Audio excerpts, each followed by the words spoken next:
요한복음 16장 7절로 11절까지 우리 한 목소리로 우리 함께 봉독합니다. 그러나 내가 너희에게 실상을 말하노니 내가 떠나가는 것이 너희에게 유익이라. 내가 떠나가지 아니하면 보혜사가 너희에게로 오시지 아니할 것이요 가면 내가 그를 너희에게로 보내리니 그가 와서 죄에 대하여 의에 대하여 심판에 대하여 세상을 책망하시리라. 죄에 대하여라 함은 그들이 나를 믿지 아니하며 의에 대하여라 함은 내가 아버지께로 가니 너희가 다시 나를 보지 못하며 심판에 대하여라 함은 이 세상 임금이 심판을 받았습니다. 아멘. 예, 우리 옆에 있는 분들과 인사할 때에 우리 승리합시다. 아멘. 예, 우리가 지난 주일 저녁에는 우리가 예수님의 그 보혈에 대해서 우리가 말씀을 나누고 또 대화도 많이 나눴죠. 예수님의 그 보혈은 사람의 피가 아니고 짐승의 피가 아니고 하나님의 피다. 그랬죠. 하나님의 피. 예. 우리가 보혈이 능력이 있는 것은 그 피가 하나님의 피, 거룩한 피, 생명의 피이기 때문에 그 능력이 있는 것입니다.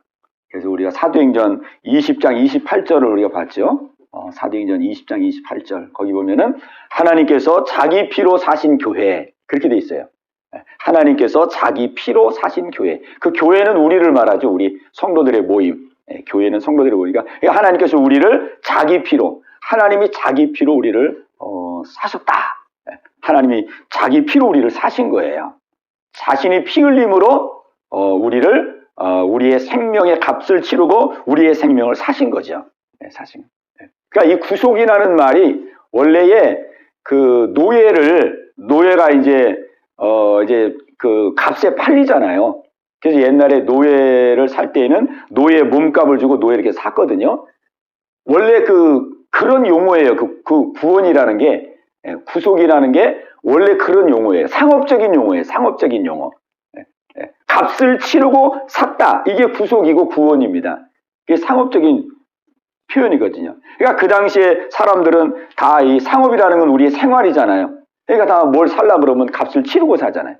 특히 이제 노예를 살려면 노예에 대한 생명값을 치르고 이제 노예를 산단 말이에요. 그렇게 이제 사람들에게 익숙한 용어를 사용한 거예요. 구원. 속전을 주고 생명을 사는 거예요. 구원이라는 거는. 하나님께서 자기의 피값을 주고 우리가 죄에 팔렸어요. 죄 때문에 죄에 팔려가지고 마귀의 자식이 된 거예요. 죄값에 의해서 팔려가지고 마귀의 자식이 돼가지고 마귀의 저주 안에 생활하고 마귀의 종노릇하고 그렇게 이제 생활했는데 하나님께서 합법적으로 자기의 피값을 치르고 우리를 사신 거예요. 그 우리의 생명은 이제 하나님의 것이 됐고 하나님의 속한 자가 되었죠. 하나님. 그 우리는 값어치가 얼마만한 값어치냐면은 값어치가 대단한 값어치예요. 우리의 값어치는 하나님이 자기 피값을 치르고 우리를 사신 그 정도의 값어치입니다. 그 정도. 우리가 물건을 살 때 이렇게 값을 치르고 사잖아요. 값을 치르고. 우리 옷을 살 때도 이 옷이 얼마나 귀하냐 그런 거는 얼마큼 값을 치렀느냐. 그죠? 100만 원을 치렀느냐, 뭐 200만 원을 치렀느냐, 1000만 원을 치렀느냐. 거기에 따라서 이 옷이 값어치가 있잖아요. 그죠? 우리 금반지, 뭐 다이아몬드 이런 것도 아무리 작아도 막 몇천만 원, 몇억 이러잖아요. 그러니까 그게 값어치가 있는 거예요. 하나님은 우리의 생명을 사시고 자기 피값을 치르고 우리를 사셨습니다. 그러니까 우리는 어마어마하게 정말 귀한 생명이죠. 예수님의 이 보혈, 이 보혈의 그 능력은 바로 하나님의 피이기 때문에 그 능력이 있습니다. 능력. 그러니까 우리가 기도할 때에 우리는 그 보혈의 능력을 믿고 기도하는 거예요. 그 하나님의 피가 이렇게 거룩한 피고 생명의 피고 능력의 피고 누구든지 그 피를 의지하면 누구든지 용서를 받는구나. 그 믿음. 그 믿음을 가지고 우리가 주님의 십자가 앞에 의지하고 나갈 때 우리는 죄로부터 자유함을 얻게 되는 것입니다. 아멘. 예. 이게 얼마나 귀한 은혜입니까? 이게 얼마나. 오늘 여기 이제 성경에 보면은 이제 성령님을 내가 너에게 보내줄 것이다. 예수님이 이제 제자들을 떠나고 십자가를 지시고 죽으시고 부활하시고 승천하셔서 이제 하나님의 보좌 우편에 가시고 그때에 내가 너에게 성령님을 보내주리라. 보혜사. 오늘 성경에는 보혜사라 그랬죠. 보혜사. 보혜사가 이게 성령님을 말하는 거예요. 항상 보호하고 항상 위로하고 항상 함께 있는 자. 보혜사. 항상 옆에 있고 옆에 있어서 도와주고 붙들어주고 인도해주는 이 보혜사. 이 보혜사가 지금 이제 성령님을 말하는데 내가 가면은 이제 너희들에게 보혜사를 보내주리라. 보혜사 성령님을 보내주리라. 보혜사 성령님을 보내줄 것인데 그래서 내가 떠나는 것이 너희에게 유익이다. 내가 지금은 너희 몸 밖에서 이렇게 몸 밖에서 내가 가르치고 몸 밖에서 너희들에게 기적을 보여주고 이렇게 했는데 이제는 성령님이 오시면 너희 마음속으로 쑥 들어갈 것이다. 너희 마음속으로 쑥 들어가서 이제 너희 생각도 바꾸고 너희의 마음도 바꾸고 너희의 삶도 바꾸고 이제는 아주 직접적으로 우리 마음속에 들어오셔가지고 그렇게 이제 그 구원을 이루시겠다는 거예요. 그러니까 내가 떠나가는 것이 너에게 유익이다. 이 성령님의 역사가 없이는 우리가 은혜를 못 받는 거예요. 성령님이 내 마음을 주관하시고 내 생각을 주관하시고 깨닫게 하시고 회개케 하시고 변화시켜 주시고 그럼으로써 우리가 새로워지는 거거든요. 그러니까 지금 우리가 예수 믿고 은혜 받는 것은 다 성령님의 역사입니다. 성령님이 역사하지 않으면 우리가 이 말씀을 어떻게 깨닫겠어요? 보이지도 않지 만져지지도 않지 그걸 어떻게 우리가 깨닫겠냐. 근데 성령님께서 우리의 마음속에서 감동하시고 감화하시고 일깨워 주시고 그러니까는 우리가 깨닫고 발견하고 믿고 신뢰하고 거기서 힘으로 그렇게 사는 것입니다. 그러니까 오늘 이 시간도 성령님의 역사가 우리와 함께 할 줄로 믿습니다. 그러니까 우리는 늘 성령님의 도우심을 구해야 돼요. 성령님. 성경 읽을 때도 성령님, 예배 드릴 때도 성령님. 주여 나는 미련하고 나는 연약하오니 성령님 내 안에 오셔서 깨닫게 하시고 알게 하시고 일깨워 주시옵소서. 이 시간 꼭 필요한 은혜를 주시옵소서. 이 성령님의 은혜. 아멘. 그래서 성령님이 오실 텐데 성령님이 오시면은 무슨 일을 하시느냐? 오늘 성경을 보니까 그가 와서 죄에 대하여 의에 대하여 심판에 대하여 세상을 책망하시리라 그랬어요. 세상을 책망하시리라. 여기서 책망한다는 것은 깨닫게 하시리라 그런 뜻이에요. 아멘. 깨닫게 하시리라. 그가 와서 죄에 대하여 의에 대하여 심판에. 그래서 이제 여기 세 가지가 아주 중요한 것이죠. 우리가 신앙생활하는 데 있어서 이 죄에 대한 것, 그죠? 이 죄에 대한 것, 의에 대한 것, 심판에 대한 것, 이게 아주 중요한 거예요. 이 아주 중요한 것을 성령님이 오셔서 깨닫게 하시리라 그랬습니다. 자, 그러면 이제 죄에 대해서는 어떻게 깨닫게 하시느냐, 성령이. 자, 우리 9절 말씀 보겠습니다. 9절. 자, 시작. 죄에 대하여라 함은 그들이 나를 믿지 아니하며. 아멘. 죄에 대하여라 함은 그들이 나를 믿지 아니하며. 성령님이 오셔서 죄에 대해서 이제 깨닫게 하실 텐데 성령님이 오셔서 깨닫게 하시는 죄는 뭐냐? 아주 근원적인 죄를 깨닫게 할 것이다. 그냥 보통 일반적인 죄를 깨닫게 하는 게 아니고 아주 근본적인 죄를 깨닫게 하실 것이다. 아주 뿌리가 되는 그 죄를 깨닫게 하실 것이다. 그 죄가 뭐냐? 예수님을 믿지 않은 죄다. 예수님 믿지 않은 죄. 예수님 믿지 않는 죄. 우리가 이 죄는 일반적으로 잘 못 깨닫거든요. 예수 믿지 않는 죄. 그죠? 여러분이 이제 가만히 생각해 보세요. 내가 하나님 앞에 회개할 때에 무슨 죄를 많이 회개했는지 한번 생각해 보세요. 하나님 앞에 회개할 때에 내가 잘못을 회개할 때에 어떤 죄를 많이 회개했는지 한번 생각해 보세요. 그러면 대개 사람들이 이렇게 드러난 죄, 나타난 죄, 그런 죄를 많이 회개를 합니다. 저도 이렇게 쭉 돌아보면은 그런 죄를 회개를 많이 했어요. 윤리적인 죄, 도덕적인 죄, 이런 죄를 많이 얘기하죠. 그러니까 이런 죄는 보편적으로 사람들이 인식을 하는 죄예요. 양심적으로 볼 때도 내가 누구를 아프게 했다든지 누구를 고통스럽게 했다든지 또 누구를 용서하지 않았다든지 뭐 이렇게 드러나는 죄들은 일반적으로 우리가 이제 인식할 수 있는 그런 죄입니다. 그런데 여기서 말하는 믿지 않는 죄, 예수님을 믿지 않은 죄, 이 죄를 크게 생각하고, 내가 정말 큰 죄를 지었구나. 내가 큰 죄를 지었구나. 예수님을 믿지 않는 큰 죄를 지었구나. 이 죄가 무슨 죄냐면은, 예수님을 믿지 않는 죄가 얼마나 큰 죄냐면은, 이 죄 때문에 지옥 가는 거거든요. 그죠? 이 죄 때문에 지옥 가는 거예요. 예수 안 믿는 죄. 그리고 이 죄 때문에 나와 하나님 사이에, 나와 하나님 사이가 이렇게 떨어지는 거죠. 그리고 하나님의 은혜를 받지 못하는 거죠. 이 죄 때문에 모든 삶의 그 괴로움과 고통이 나한테 다가오는 것이죠. 이 죄는 아무거나 깨닫지를 못해요. 아무 때나 또 깨달아지지도 않고. 그런데 성령님이 역사하셔서 우리의 마음속에 은혜를 주시면 어느 순간에 내가 정말 믿음이 없었구나. 내가 믿음이 없었구나. 내가 예수님을 믿지 않았구나. 내가 예수님의 그 십자가의 보혈을 믿지 않았구나. 우리가 이 보혈의 능력. 우리가 이 보혈의 능력을 안 믿으면은 거기서 죄사함이 안 되잖아요. 죄사함이. 그죠? 그러니까 죄사함이 안 되니까 계속 죄에 끌려 사는 거예요. 죄사함이 안 되니까 계속 죄를 짓는 거예요. 마음이 막 괴롭고 고통스럽고 그렇죠? 막 원망, 불평, 짜증 이런 죄의 문제가 해결이 안 되면은 계속 죄 짓잖아요. 계속 죄 짓고 또 죄 짓고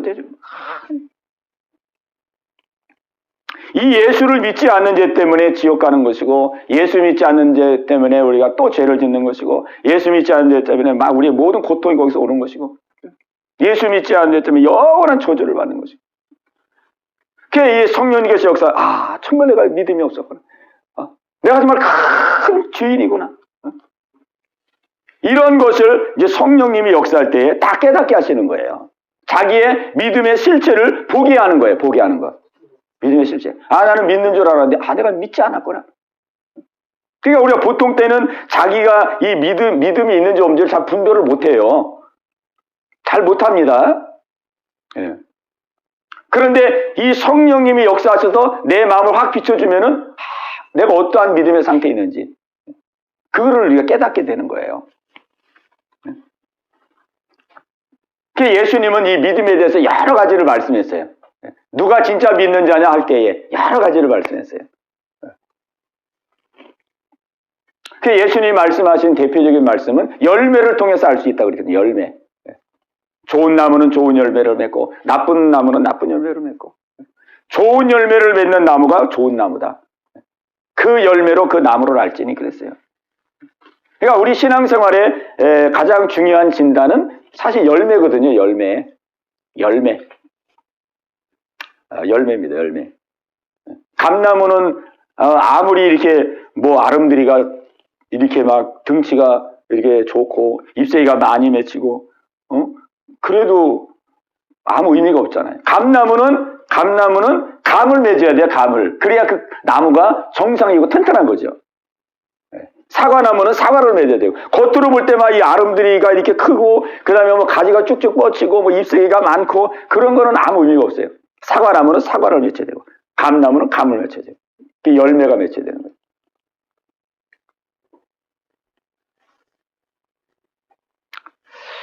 우리가 이 성령님께서 우리의 마음을 비춰줄 때에 내 이 영적 상태를 우리가 알 수 있는 거예요.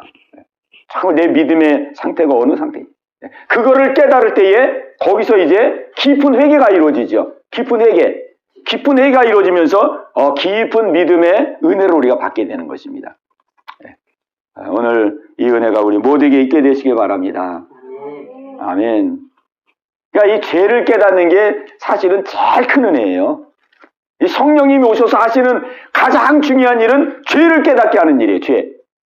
죄를. 그러니까 이 죄를 우리가 깨닫고. 그러니까 사도 바울을 보세요. 사도 바울의 믿음은 한마디로 말하면은 이제 믿음이 쭉 성장하면서 예수님 만나기 전에 그가 고백한 가장 마지막 고백은 뭐냐면 내가 죄인 중에 괴순이라, 그렇게 고백했어요. 네. 내가 죄인 중에 괴순이라. 네. 그러니까 사도 바울이 그 고백을 처음부터 그렇게 한 게 아니고, 우리가 이 사도 바울의 그 서신을 쭉 읽어보면은, 처음에는 뭐라고 고백했냐면, 나는, 사도 중에 지극히 작은 자라 그랬어요. 그러니까 사도는 범위가 좁잖아요. 사도들, 12제자, 그 다음에 이제 예수님 직접 만난 사람들, 이 사도들. 처음에는 자기가, 나는 사도 중에 제일 작은 자라 그랬어요. 근데 이제 신앙생활을 쭉 하면서 그 다음 뭐라고 고백하냐면은, 나는 사도 중에 제일 작은 자가 아니고 나는 성도들 중에 가장 작은 자라 그랬어요. 그래서 성도들은 범위가 넓잖아요. 그지요? 예수 믿는 사람들, 성도들이니까 범위가 넓잖아요. 근데 그런 성도들 중에서 나는 가장 작은 자라 그랬어요. 근데 그렇게 이제 또 신앙생활 하다가 이제 말년이 돼가지고 예수님 만날 때가 됐을 때는 나는 죄인 중에 괴순이라 그렇게 고백했어요. 나는 이 땅에 있는 모든 죄인들 가운데 내가 가장 괴수다. 아주 내가 죄인 중에 가장 악한 죄인이다. 그건 뭘 말하냐면은 그만큼 그 사도 바울이 자기의 실체를 아주 깊이 깨달았다는 것이고, 그만큼 바울이 깊은 믿음 가운데 있다는 거예요. 깊은 믿음 가운데. 자기가 죄인이니까 하나님을 얼마나, 죄인의 괴수니까 하나님을 얼마나 신뢰했겠어. 그죠? 자기가 죄인 중에 괴수니까 얼마나 예수님의 그 십자가를 의지하고 그 하나님의 사랑을 의지하고 하나님을 바라보고 소망하고 얼마나 신뢰했겠느냐. 자기의 죄인됨을 깊이 깨닫는 것만큼 그 사람의 믿음이 깊어지고 그만큼 하나님을 더 신뢰하게 되는 것이죠. 이 모든 것이 다 성령의 역사입니다. 네. 저도 지나면 지날수록 더 깨닫는 게 뭐냐면 정말 죄인이구나. 정말 죄인이구나라는 것을 더 깊이 깨닫게 되어져요. 더 믿음이 없구나. 너무 연약하구나. 이런 거를 가면 갈수록 더 깨닫게 되는, 그게 믿음이 깊어지는 겁니다. 그게 믿음이 깊어지는 거예요.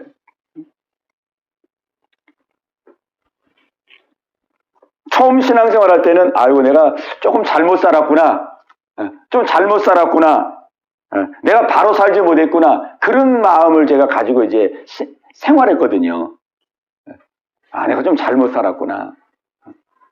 근데 이제 지나가면서 내가 조금 잘못 산 게 아니라 정말 많이 잘못 살았구나.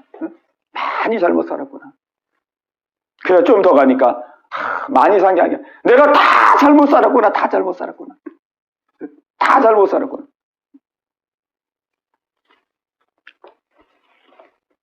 그래서 지금은 이제 다 잘못 살 정도가 아니고 정말 헛된 것을 따라서 정말 헛된 게 허랑방탕하게 살았구나. 그러니까 가면 갈수록 그 죄인됨이 더 깊이 깨달아지고 그 죄인됨이 더 깊이 깨달아지니까 더 하나님을 신뢰하게 되고 의지하게 되죠. 그러니까 믿음의 우리의 성장은 바로 이렇게 이제 이루어집니다. 이게 성령님이 하시는 역사예요. 성령님이 하시는 역사.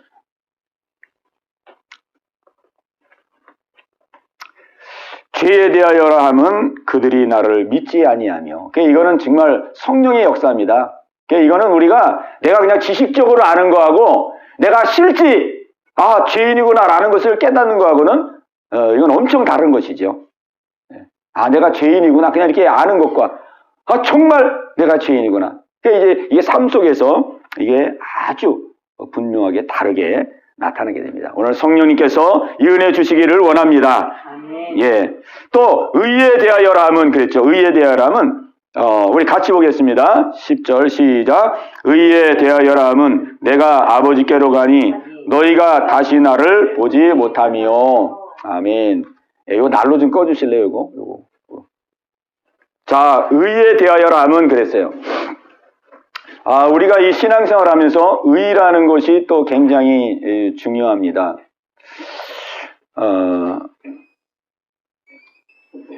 이게 참 의가 왜 이게 참 위험하냐면요.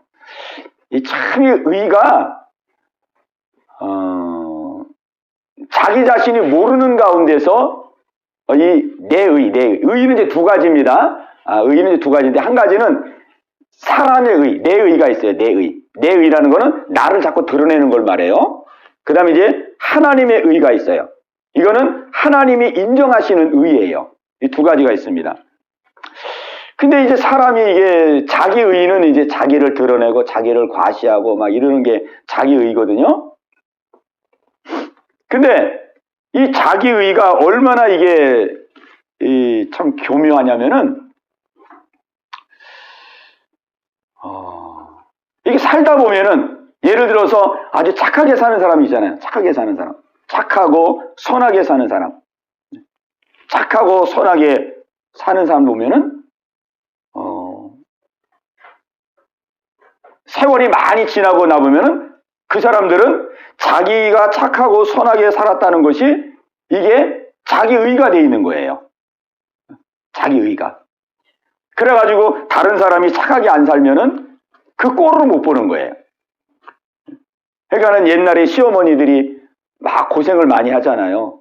고생을 많이 하고 막 부지런히 살고, 그 다음에 이제 모든 걸 다 아끼잖아요. 돈도 아끼고 반찬도 아끼고 다 아끼잖아요. 그러니까 그렇게 어려운 가운데서 부지런히 살고 막, 이게 시어머니들이 되게 이제 그렇게 살고, 이제 그러다 며느리를 딱 맞은단 말이에요. 며느리. 근데 며느리를 맞아서 이제 사는데, 며느리가 하는 걸 보니까는 이건 뭐 그냥 돈도 예쁘게 쓰고, 그냥 뭐 반찬도 그냥 막 예쁘게 쓰고, 막 밥도 많이 해가지고 그냥 나무 확 버리고, 반찬도 그냥 막 해가지고 확 버리고 막. 거기서 이제 고부간의 갈등이 생기죠. 이 용납이 안 되는 거예요, 용납이. 예? 나는 이렇게 살아보질 않았는데, 나는 이런 식으로 살질 않았는데, 며느리가 들어와가지고 그냥 막, 이렇게 막 흥청망청 막 이렇게 하니까 그게 용납이 안 되는 거예요. 그래서 이제 고부간의 갈등이 생기고, 며느리를 판단하게 되고, 정죄하게 되고, 이게 싸움이 붙는 거예요. 그러니까 그게 이제 자기 의거든요. 자기 의예요.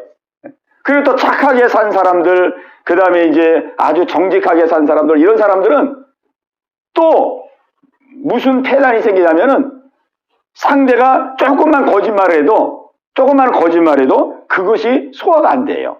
그 소화가 안 되고 그게 수용이 안 됩니다. 예. 그래가지고 그 사람 아주 관계를 끊든지 등을 돌리든지 원수를 맺든지 그런 경우들이 많이 생겨요.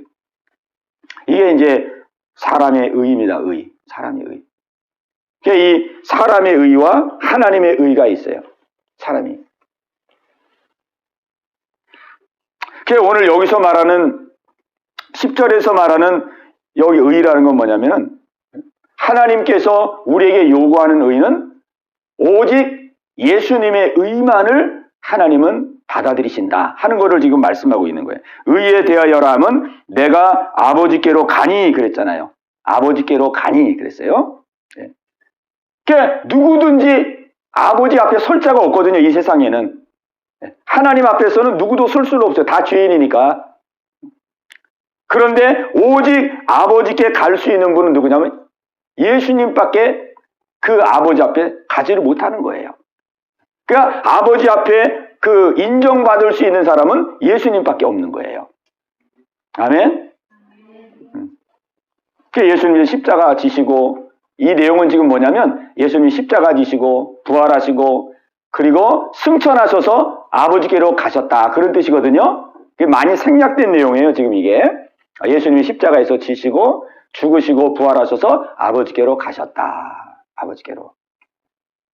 근데 보세요. 십자가에 달릴 때는 어떻게 달렸냐면, 많은 유대인들이 예수님을 그 신성모독죄로 십자가에 못 박았어요. 신성모독죄. 예. 그래서 모든 사람들이 예수님을 다 죄인이라 그랬어요.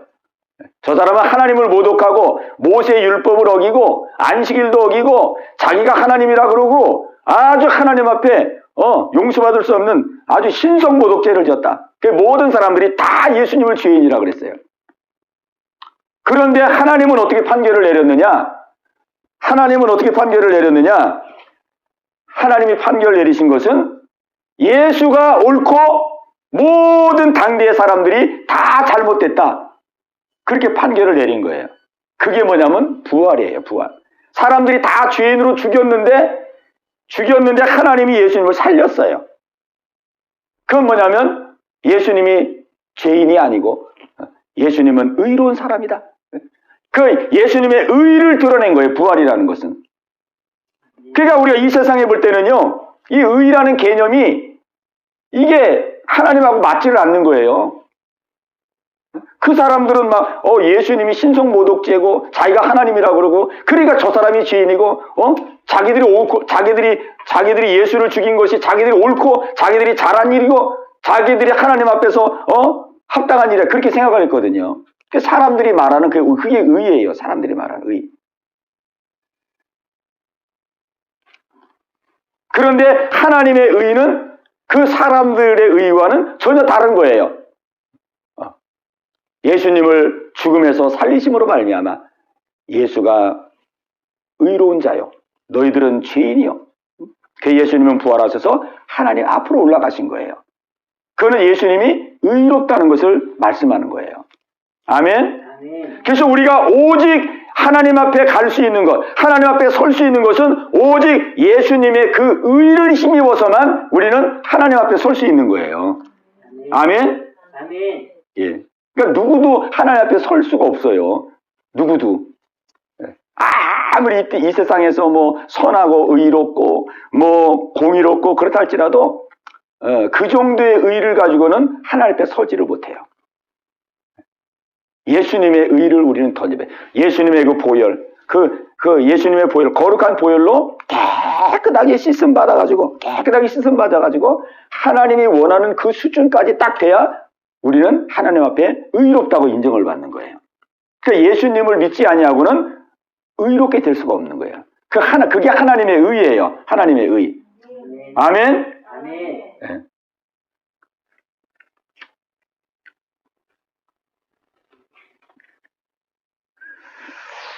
우리가 이 땅에서 그래서 우리가 노력하고 우리가 애쓰고 내가 뭐 바로 살아야지, 열심히 살아야지, 뭐 이렇게 하는 이런 모든 거는 다 사람 수준의 의예요. 그런 거 가지고는 절대 구원받을 수 없고 그런 거 가지고는 절대 하나님 앞에 쓸 수가 없는 거예요. 왜? 하나님이 그 인정하는 의의 수준이 완벽하기 때문에, 우리 사람은 설 수가 없어요. 그래서 우리가 이 이사야 64장 6절에 보면은 사람의 의는 하나님 앞에서는 더러운 옷과 같다 그랬어요. 우리 같이 한번 하겠습니다. 사람의 의는 하나님 앞에서 더러운 옷과 같다. 예, 이사야 64장 6절에 있는 말씀입니다. 예, 그래서 우리가 하나님 앞에 설 수 없는 거예요. 그러니까 우리는 오직 예수님을 믿음으로, 그 주님의 보혈로 우리가 깨끗하게 씻음을 받아서 거룩하고 정결하게 될 때에 우리는 그 안에서 우리는 구원을 얻고 하나님 앞에 서게 되는 것이죠. 아멘. 아멘. 예. 또 심판에 대하여라 함은 우리 11절 보겠습니다. 11절. 자, 11절 시작. 심판에 대하여라 함은 이 세상 임금이 심판을 받았음이니라. 아멘. 자, 이 심판에 대해서 또 성령님이 오시면 우리에게 또 깨닫게 하십니다. 심판에 대해서라면 이 세상 임금이 심판을 받았음이니라. 그랬어요. 자, 이 심판은 어디서 이루어지냐면요. 자, 보세요. 세상 임금은 누굽니까? 세상 임금? 세상 임금은 마귀죠. 네, 세상 임금은 마귀예요. 세상의 공중의 권세자분들. 근데 여기 성경이 말하기를 심판에 대하여라면 이 세상 임금이 심판을 받았음이니라 그랬어요. 야, 그러니까 심판은 어디서 이루어지냐면은 마귀 안에 있는 자는 다 심판받았다 이런 뜻이에요. 그죠? 그러니까 이 심판이 이게 우리 생각과 다릅니다. 보세요.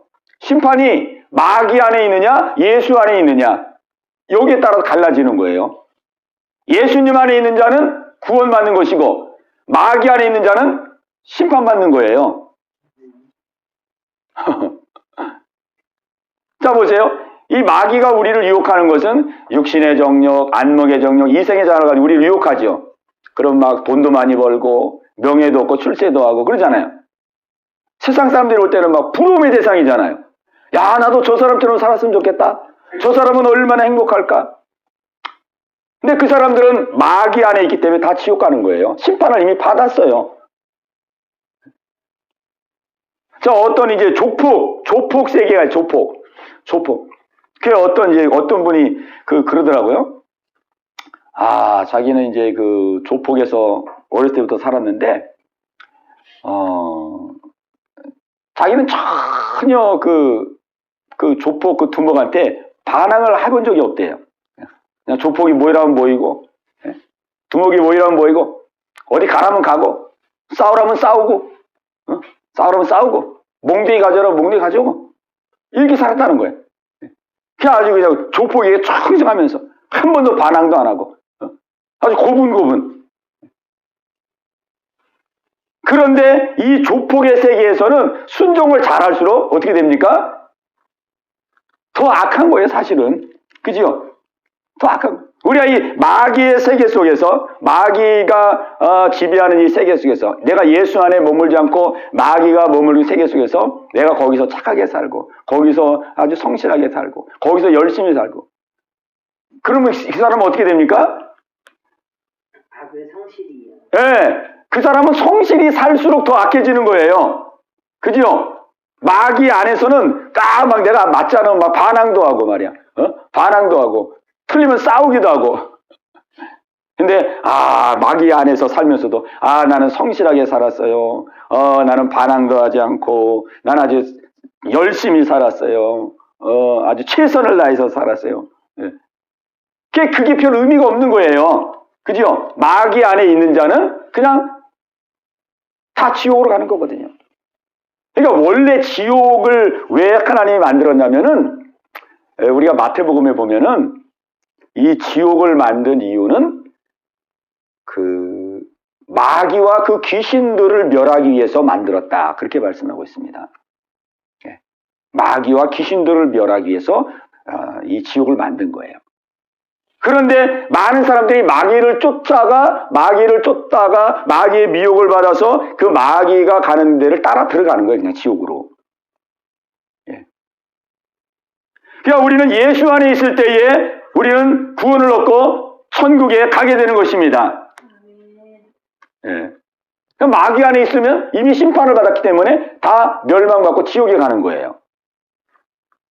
근데 사람들이 이제 문제는 뭐냐면 내가 마귀 안에 있다는 것 자체를 모른다는 거죠. 그죠? 내가 마귀 안에 있다는 것 자체를 모른다는 것이죠. 그러나 내가 예수 안에 있지 아니하고 마귀 안에 있으면 이미 그 사람은 심판을 받은 것이고 그 사람은 영원한 지옥을 가게 된다. 우리 에베소서 2장 말씀을 한번 보겠습니다.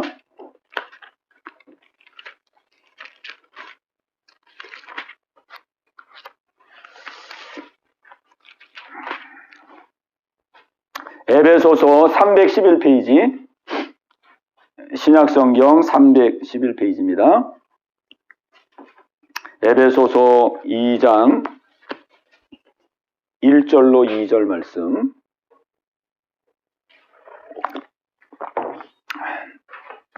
우리 같이 보겠습니다. 311페이지 에베소서 2장 1절로 2절. 자, 우리 같이 읽습니다. 시작. 그는 허물과 죄로 죽었던 너희를 살리셨도다. 그때에 너희는 그 가운데서 행하여 이 세상 풍조를 따르고 공중의 권세 잡은 자를 따랐으니 곧 지금 불순종의 아들들 가운데서 역사하는 영이라. 아멘. 세상 풍조를 따르고 공중의 권세 잡은 자를 따랐으니 곧 지금 불순종의 아들들 가운데서 역사하는 영이라. 그냥 우리는 세상 풍조를 따라 산 것밖에 없는데, 세상 문화를 따라서 산 것밖에 없는데, 그냥 세상의 흐름을 따라 산 것밖에 없는데, 그 속에 마귀가 역사하더라 그 말이에요. 마귀의 소나기 속에 있더라 그 말이죠. 우리가 이걸 모르는 거죠. 사람들이 이걸 모르는 거죠. 심판은 그렇게 이루어집니다. 심판은. 오늘 우리가 이제 이 세 가지를 함께 살펴보았는데, 이제 성령님이 오시면은, 이제 이 세 가지를 우리에게 깨닫게 해주신다고 말씀했어요. 죄의 문제, 의의 문제, 심판의 문제. 그러니까 이게 우리 믿음 생활에 굉장히 중요한 문제입니다. 굉장히 중요한 문제예요. 그래서 우리가 초대교회 성도들을 보면은 우리가 다 부러워하는 그러한 이제 신앙생활을 했던 사람들입니다. 그래서 우리가 이제 캐치프레이즈로 이제 초대교회로 돌아가자, 초대교회로 돌아가자 그런 말도 많이 하거든요. 왜냐하면 그 초대교회 성도들이 정말 이 지상교회에 있어서 가장 모범적인 그런 이제 신앙생활을 한 그런 공동체거든요. 그들은 믿음 안에서 하나가 되었어요. 믿음 안에서 그 모든 사람들이 하나가 돼서 오직 예수님을 주인으로 모시고 그리고는 내 생명도 하나님의 것, 내 물질도 하나님의 것, 내 가정도 하나님의 것, 내 자녀도 하나님, 모두를 다 맡기고 살았어요. 맡기고 서로 나누고. 그래서 우리가 사도행전에 보면은 자기 재산 있는 사람들은 다 팔아서 가난한 사람 나눠주고, 그 세상에 소망을 두지 아니하고 하늘에 소망을 두고 서로 구제하고, 그래가지고 그 박해가 많았던 그 시대에도 이 초대교회 성도들은 세상 사람들에게 칭찬을 받았어요. 칭찬을. 그게 이제 가장 중요한 열매죠. 열매. 그냥 교인들끼리만 그렇게 은혜가 넘치는 생활을 한 게 아니고 그 핍박하는 그 로마 사회, 그 불신 사회에서도 칭송을 받았어요. 인정을 받았다는 거죠. 이 초대교회는 아주 모범적인 신앙생활을 하는 공동체인데, 그러면은 이 초대교회 성도들이 어떻게 이렇게 모범적인 신앙생활을 할 수 있었느냐. 오늘 우리가 이 내용을 같이 한번 살펴보기를 원하는데요. 우리 사도행전 2장 말씀을 우리 같이 한번 보겠습니다. 사도행전 2장.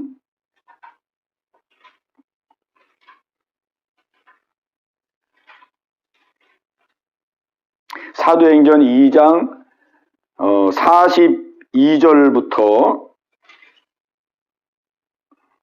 47절까지 한번 보겠습니다. 사도행전 2장 42절로 40, 이게 이제 초대교회 성도들의 그 신앙생활인데, 정말 우리 모두가 사모하고 또 우리 모두가 이렇게 되기를 원하는 그런 아주 모범적인 그런 우리 교회의 모습입니다. 자, 42절로 47절까지를 우리 같이 보겠습니다. 그들이 사도의 가르침을 받아 서로 교제하고 떡을 떼며 오로지 기도하기를 힘쓰니라. 사람마다 두려워하는 게 사도들로 말미암아 기사와 표적이 많이 나타나니 믿는 사람이 다 함께 있어 모든 물건을 서로 통용하고 또 재산과 소유를 팔아 각 사람의 필요를 따라 나눠주며 날마다 마음을 같이하여 성전에 모이기를 힘쓰고 집에서 떡을 떼며 기쁨과 순전한 마음으로 음식을 먹고 하나님을 찬미하며 또 온 백성에게 칭송을 받으니 주께서 구원받는 사람을 날마다 더하게 하시니라. 아멘. 예, 이 초대교회 성도들의 가장 중요한 아주 열매는 47절에 있죠. 또 백성에게 칭송을 받으니 그랬습니다. 여기는 백성이란 불신자를 말하거든요. 로마의 압박 시대, 핍박 시대에. 그 예수 믿는 사람들을 그냥 잡아 죽이려고 혈안이 돼 있던 그런 시대인데, 이 초대교회 성도들만큼은 그러한 상황 가운데서도 칭송을 받은 거예요. 워낙 모범적인 생활을 하니까 서로 나누고 섬기고 베풀고 하나님 말씀대로 순종하고. 오늘 우리 예언교회도 정말 이 초대교회와 같은 이런 교회가 되기를 사모하고 우리가 기도하고, 또 이런 교회가 되도록 우리가 정말 말씀과 기도로 깨어있고 우리가 그렇게 나아가야 될 줄로 믿습니다. 예. 그러면 이제 여기 이 초대교회 성도들이 이렇게 될 수 있었던 그 이유를 우리 같이 한번 이제 살펴보면은, 여기 37절부터 보겠습니다. 그 위에 올라가면 이제 37절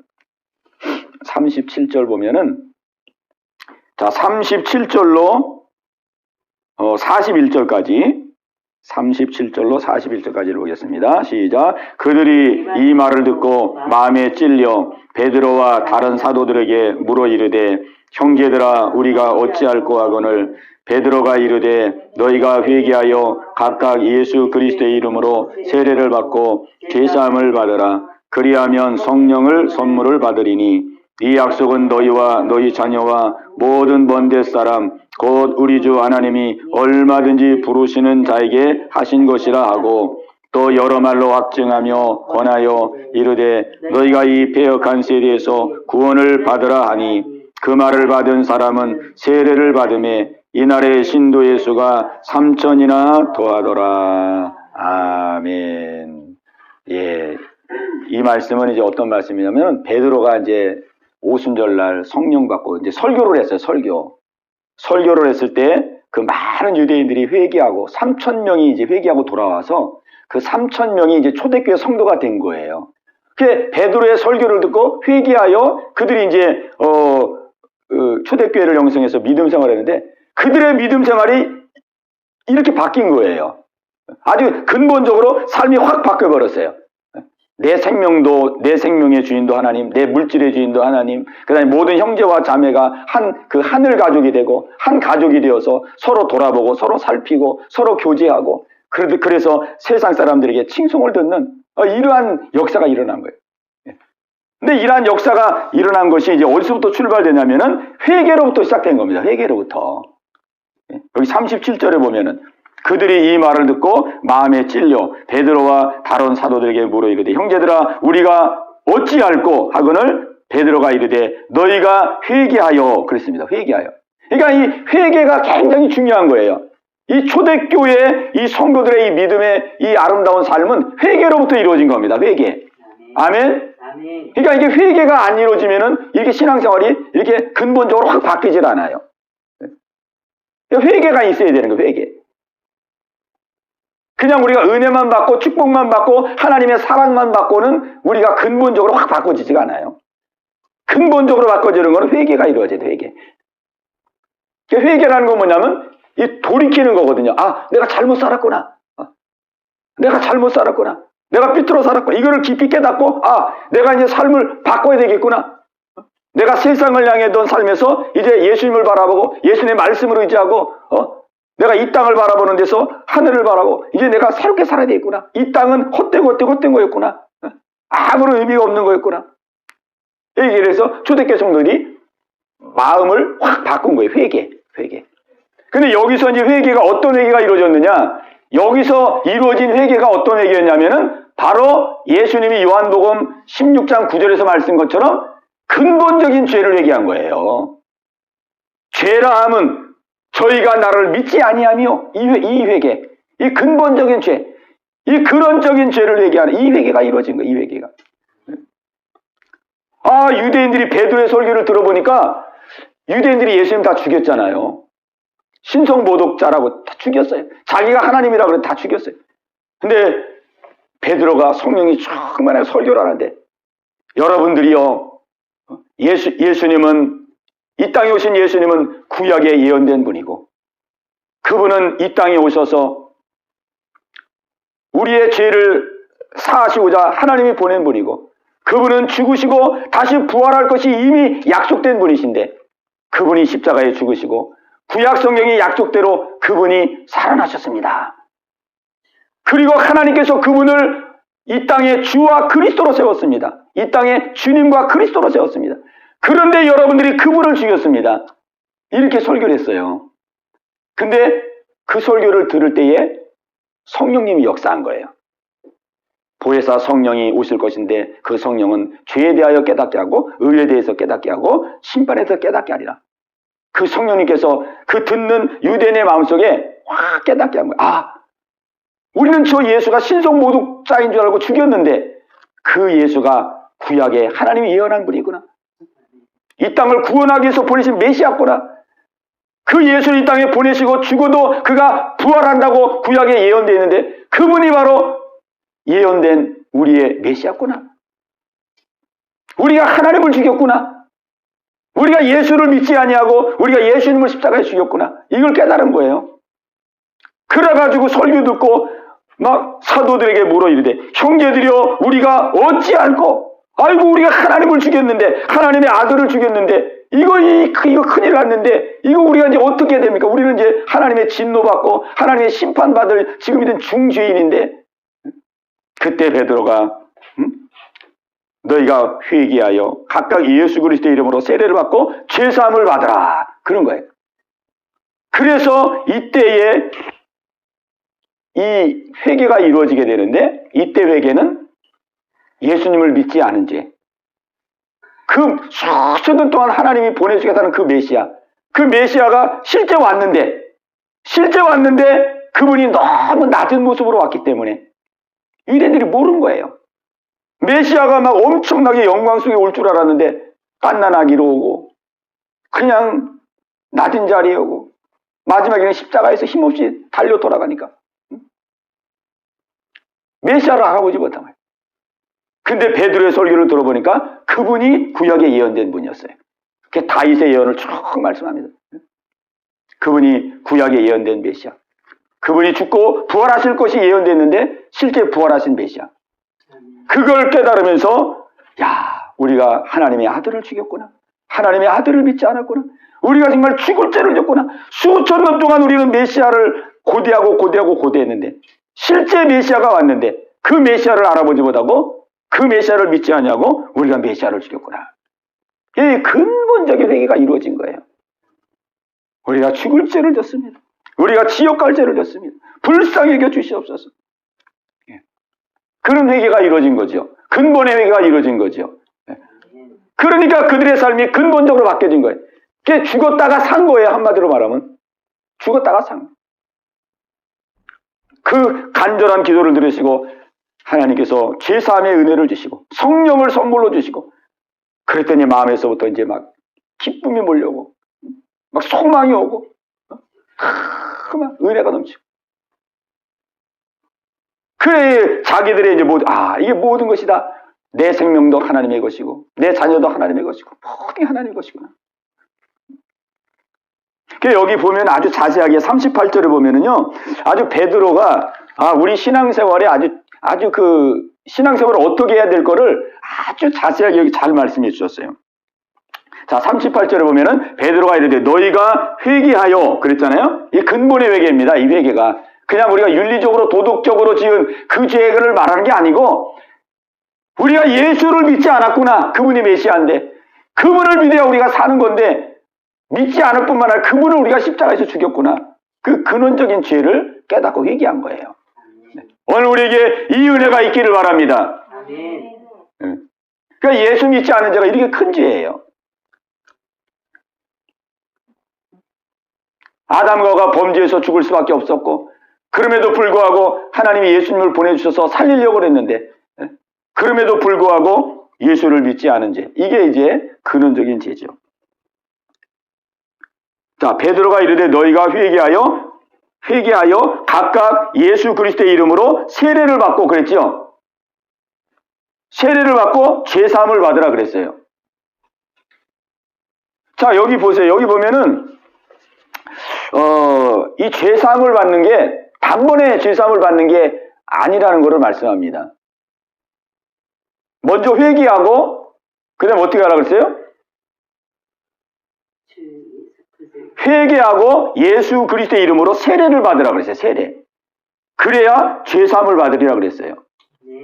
야, 이게 죄사함이라는 게 회개했다고 그냥 오는 게 아니고 세례를 받아야 된다는 거예요. 세례. 여기서 말하는 세례는 뭘 말하냐면은 예수와 함께 죽고 예수님까지 사는 걸 말하는 거예요.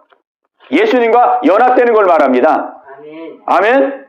그러니까 옛날의 세례는 이렇게 물 이렇게 해서 세례받지 않고 요단강에 확 빠뜨렸다가 확 끌어올렸잖아요. 원래 세례가 물속에 확 들어갔다 나오는 거거든요. 그게 뭐냐면 물속에 싹 들어갔을 때에 이제는 내 생명은 이제 죽었고 그 뜻이에요. 그런데 물에서 나오면서 이제 나는 예수와 함께 살았다. 죽고 사는 겁니다. 세례라는 게. 그러니까는 죄사함은 언제 이루어지느냐? 회개했다고 이루어지는 게 아니고 완전히 나는 이제 죽었습니다. 나는 이제 새로운 생명이고 나는 이제 새롭게 출발합니다. 주여 나는 이제 결단하고 새롭게 출발하겠습니다. 이렇게 확 돌이켰을 때에 죄사함이 이루어진다. 아멘. 아멘. 그러니까 나는 죽고 이제 예수님을 주인으로 모시는 거예요, 이게.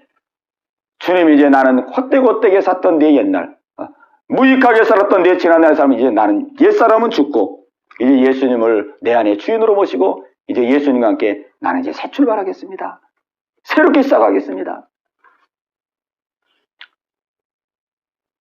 그러니까 이 죄사함이라는 게 그냥 회개했다고 이루어지는 게 아닙니다. 아멘? 아멘. 네. 우리의 삶을 확 돌이키는 거예요. 나는 죽고 예수님을 내 삶의 주인으로 모시고, 지난 날은 내가 주인 되어 살았지만은 이제는 내가 예수님만 주인으로 모시고, 내가 예수님을 주인으로 모시고 살겠습니다. 그래서 이제 죄사함을 받고 성령을 선물로 받고 이 초대교회 성도들이 한순간에 변화됐어요. 저는 참 이게 부러워요. 저도 이걸 보면서 늘 이 은혜를 구합니다. 늘 우리가 실제 믿음 생활 보면은 막 굉장히 변화되는 시간이 오래 걸리잖아요. 그죠? 예수 믿어도 왜 이렇게 안 변할까? 왜 이렇게 안 변할까? 조금씩은 변화되지만은 또 어떤 데 변화되는 듯 하다가 또 뭐 뒷걸음질 할 때도 있고, 이게 사람이 안 변하는 거예요, 잘. 근데 초대교회 성도들은 베드로의 설교를 듣고 회개하고 성령을 선물로 받으면서 삶이 그냥 한 번에 확 바뀌어버렸어요. 확 바뀌어버렸어요, 그냥. 삶이. 이거는 뭐냐면, 이 근본적인 회개가 이루어진 거죠. 아멘? 아멘. 근본적인 회개. 그냥 참 이걸 우리가 사모해야 됩니다. 하나님, 나에게도 이 근본적인 회개가 이루어지게 하옵소서. 아멘. 내가 지난날을 살아온 삶, 내가 주인 되어 살아온 삶, 내가 예수 믿지 아니하고 내가 주인 되어서 살아온 이 삶이 얼마나 잘못됐는지를 깊이 깨닫게 하시고, 근본적으로 이제는 내가 주인 됐던 삶을 포기하고 예수님을 주인으로 모시고 새롭게 출발하고 나오는, 새롭게 출발하고자 하는 이러한 중심의 회개가 이루어지게 하옵소서. 아멘. 그때에 이 초대교회 성도들과 같은 이러한 놀라운 열매가 맺혀지는 줄로 믿습니다. 아멘. 그러니까 우리가 이 은혜를 이제 사모해야 돼요. 이 은혜를. 성령님이 하시는 일이니까, 그죠? 성령님이 하시니까 성령님의 은혜를 구하고 성령님의 역사를 구하고, 주님 새로워지기를 원합니다. 변화되기를 원합니다. 이 초대교회 성도들처럼 정말 이 땅을 소망하지 아니하고 하나님의 나라를 소망하고, 지금까지는 내가 내 삶의 주인, 내 자녀가 또 내 소유라고 생각하고 내 물질도 내 소유라고 생각하고 내가 모든 것을 염려하고 거짓말 쌌던 이 모든 삶을 다 버리고 이제는 예수님을 주인으로 모시는 새로운 삶이 시작되게 하옵소서. 이 성령님이 역사할 때에 이런 역사가 이루어지게 될 줄로 믿습니다. 아멘. 제가 이제 쭉 신앙생활 해보니까요, 이게 다른 게 뭐냐면은 예수님을 얼마나 내 삶의 주인으로 모셨느냐에 따라서 삶이 변화돼요. 아주 이게 분명하더라고요. 내가 막 이렇게 발부둥치잖아요. 내가 혼자 막 하나님 나를 새롭게 해주시옵소서, 나를 변화시켜 주옵소서, 나를 고쳐주옵소서, 막 이렇게 우리가 발부둥쳐도 내가 주인이 안 바뀌면은 이 변화가 이게 일어나질 않아요. 변화가 안 일어나요. 변화가. 왜? 내가 하려고 그러는 거잖아요. 내가 나를 변화시키고 내가 나를 고치고 내가 막 노력하고, 이게 힘들어. 안 돼요. 잘 안 돼. 막 되는 듯 하는데 잘 안 돼요. 그게 뭐가 문제가 있었는가 생각해 보니까 주인이 안 바뀐 거예요. 주인을 바꿔서 그 주인으로 하여금 내 삶이 변화되도록, 주인으로 하여금 변화되도록 주인에게 맡겨야 되는데, 여전히 이 속에서 주인은 내가 주인인 채 내가 변화되고 싶고 내가 새로워지고 싶고 내가 막 노력하고 내가 있으니까 힘만 들고 변화가 일어나지 않는 거예요. 그런데 그걸 바꿔가지고 주님, 이제는 모든 것을 내가 하려고 그러는데 이제는 예수님을 나의 주인으로 모시고 주인으로 인정합니다. 주님이 내 안에 좌정하시고 임재하사 나를 새롭게 하여 주옵소서, 나를 변화시켜 주옵소서. 그럴 때에 변화가 나타나더라고요. 그럴 때. 아멘? 아멘. 그럴 때. 이게 주인을 모시고 사는 게, 이게 신앙생활이, 이게 편한 신앙생활이 이게. 이게 주인을 안 바꾸고 내가 여전히 주인인 채 신앙생활 하려고 그러면은 자꾸 힘들어. 막 지치고 힘들어요, 자꾸. 그래서 이게 지치고 힘들더라고요. 근데 자꾸 예수님을 내 안에 주인으로 모시고 더 주인으로 인정하고 나의 삶의 영역을 자꾸 그분에게 맡기고 또 맡기고 이게 맡길수록 신앙생활이 자꾸 편해지고 수월해지고 그렇게 되는 것입니다. 아멘.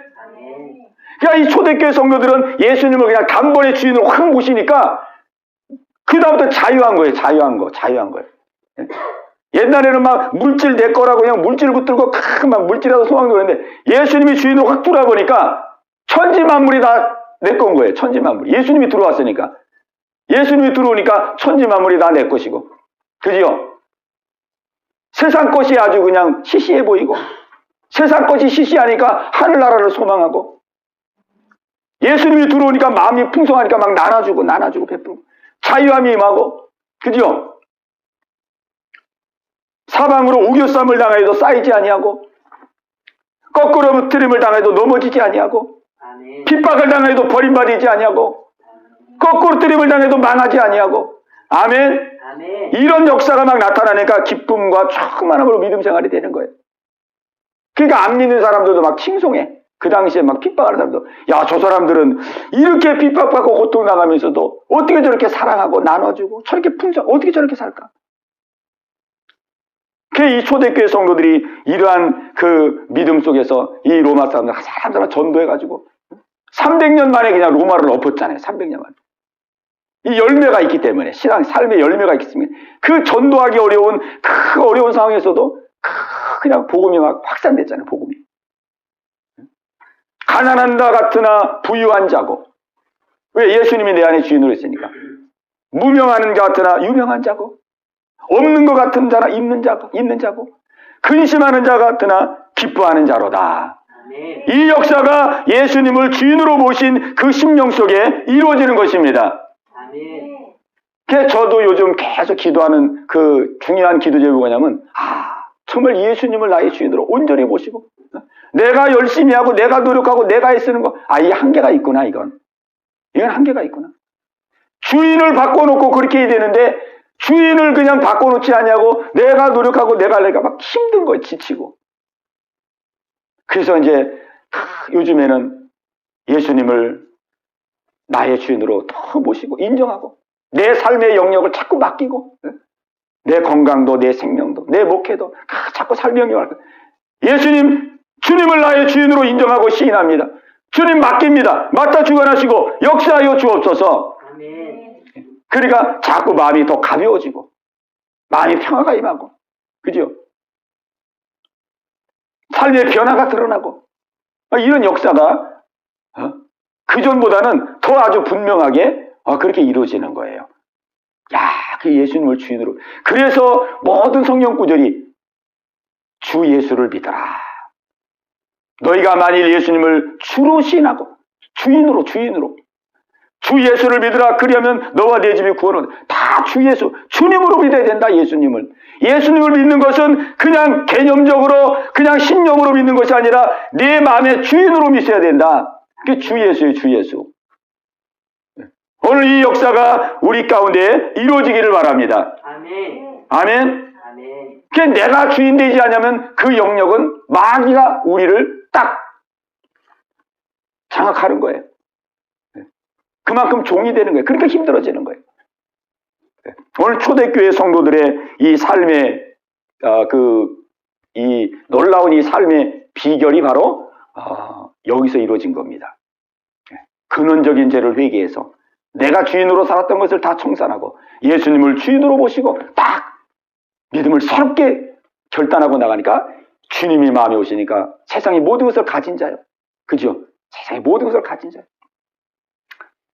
예수님과 늘 동행하는 자요. 예수님의 인도를 받는 자요. 그냥 삶에 막 기쁨이 나오고 막 평안이 나오고 나눠주고 베풀고 막 항상 집에 가서 떡을 떼고 기쁨으로 교제하고 사람들에게 칭송 듣고 그러니까 막 초대교회가 구원받는 사람들이 날마다 더해지는 그런 역사가 일어난 거예요. 오늘 이 역사가 이 은혜가 여러분 모두 가운데 있게 되시기를 주님의 이름으로 축원합니다. 아멘. 아멘.